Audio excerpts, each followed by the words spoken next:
Good morning. I hope you would be doing all right. My name is Beena Chaturvedi.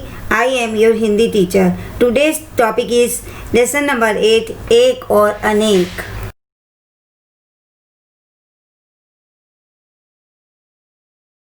आइए बच्चों, पाठ 8 एक और अनेक आज हम पढ़ते हैं. एक का मतलब होता है एक का. क्लास में आप अकेले हो तो एक, लेकिन इतने सारे बच्चे बैठते हैं तो अनेक. जैसे आपकी क्लास टीचर एक है तो एक, और जब अलग अलग सब्जेक्ट को पढ़ाने के लिए अलग अलग टीचर्स आते हैं तो वो क्या होते हैं, अनेक. तो आइए हम पाठ को पढ़ते हैं. हम भारत देश, हम भारत देश, हम सभी एक हैं, तरररर, भाषा अनेक हैं हम. आइए बच्चों, ये भारत देश बहुत बड़ा है. इसमें बहुत सारे राज्य हैं. सभी राज्यों में अलग अलग धर्म को मानने वाले और अलग अलग धर्म, अलग अलग भाषाएं बोलने वाले लोग रहते हैं. लेकिन ऐसा नहीं कि वो अपने राज्य में रहते हैं, दूसरी जगह भी जाते हैं. जैसे आप क्लास में कितने सारे बच्चे हो, अलग अलग भाषा बोलते हो, अलग अलग धर्म मानते हो, लेकिन सभी क्या है, एक है, क्योंकि एक ही टीचर्स आपको एक जैसे ही पढ़ाती है. तो आइए देखें, ये अनेक क्या है दीदी, बच्चे पूछ रहे हैं ये अनेक क्या है दीदी, यानी आपकी क्लास में जो भी टीचर्स पढ़ाने आ रही हैं, ये अनेक क्या है दीदी, ये अनेक क्या है दीदी. तो अब दीदी क्या जवाब देंगी, अनेक यानी बहुत सारे. अब दीदी कह रही हैं अनेक का मतलब एक नहीं होता, बहुत सारे होते हैं. जैसे क्लास में बहुत सारे बच्चे हैं, बहुत सारे क्या, बहुत सारे. अभी बच्चों ने प्रश्न किया अपनी टीचर से कि आप कह रहे हो बहुत सारे, तो क्या बहुत सारे. बहुत सारे बच्चे भी हो सकते हैं, बहुत सारे टीचर्स भी हो सकते हैं, बहुत सारे फूल भी हो सकते हैं, बहुत चीज़ें हो सकती हैं, बहुत सारे. अच्छा बताती हूँ, सूरज एक, चंदा एक, तारे अनेक.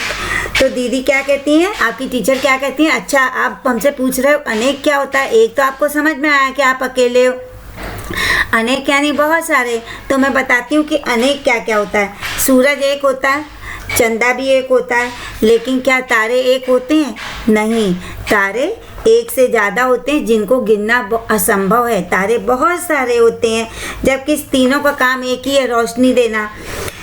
तारों को अनेक भी कहते हैं. तो दीदी ने कहा तारों को हम एक नहीं कहते, तारों को हम क्या कहते हैं, अनेक कहते हैं, क्योंकि वो एक नहीं है.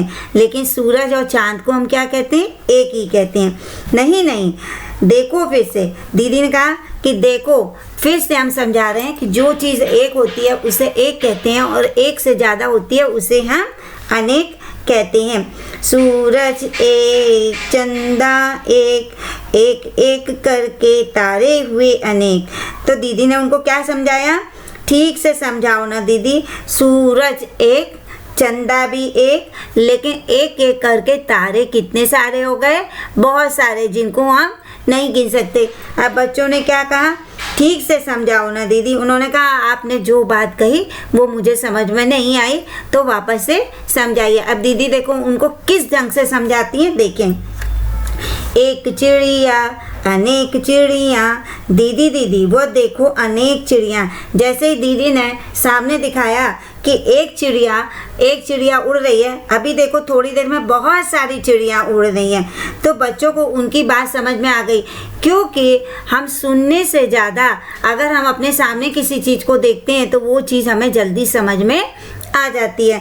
तो बच्चों ने अपनी टीचर से क्या कहा, दीदी वो देखो अनेक चिड़िया. अब आपने जो मुझे समझाया कि एक चिड़िया और बहुत सारी चिड़िया, तो ये बात हमें समझ में आ गई. देखो कितनी सारी चिड़िया दिखाई दे रही हैं. तो बच्चों ये एक और अनेक में यही अंतर है कि अगर चीज़ एक होती है एक, और एक से ज़्यादा होती है तो अनेक. सूरज भी एक है, चंदा भी एक है, लेकिन तारे अनेक हैं. इसी तरह आपके शरीर में नाक एक है, एक हुई, आँखें दो हैं, तो क्या होगा, अनेक.